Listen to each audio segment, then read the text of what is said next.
Hello. I thought I'd do something a little different this time. I want to tell you about a couple of strange experiences that happened to me that have made me the person that I am in all my strangeness, and might well help to explain some of that odd behaviour.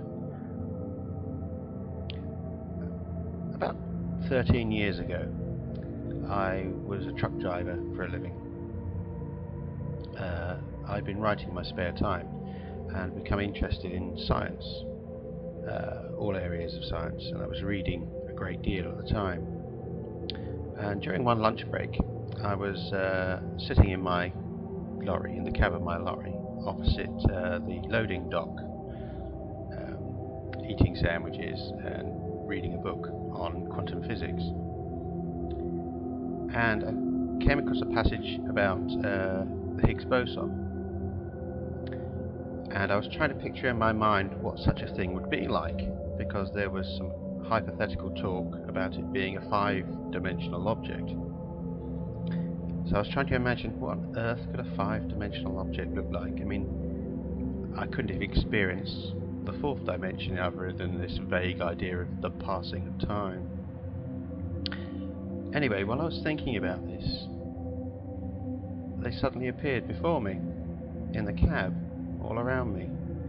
These tiny, multicolored jewels of light. Now I knew I was having some kind of hallucination. It wasn't just a daydream, this was real. They were there, I was seeing them in the space around me. And they danced around and changed shape and colour. It was very bizarre and very hard for me to describe. This only lasted about 30 seconds and then they disappeared.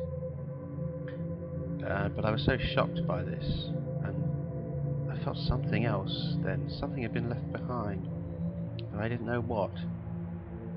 And then I stepped out of the cab, and as soon as my feet touched the tarmac, I felt it. I felt the earth. I felt my connection to it. I mean, I actually felt myself standing on this big ball of rock, and I could feel the depth of it beneath my feet, all the way to the core. And I could feel it turning. I could actually feel it spinning in space, with myself connected to it, going round. And I became aware of the vastness of the space around. Now again, this only lasted about a minute, this feeling, and then it was gone. And I was left standing there, rather bemused. And I looked over the loading dock, and there were my workmates doing what they'd been doing just minutes before, and everything was the same. Only it wasn't, because I'd changed. That was the first experience I had with something rather unusual and bizarre happening to me. It's not the last. And it left a real physical change in me. It changed me as a person, mentally and physically. And I'd like to talk about that next time. But I realise I'll have to split this up because it can be a bit rambling, and I don't want anyone to get bored by it. So I'll leave it for now, and I'll come back to it later and explain what else happened and why it shaped my view of the world and altered me forever.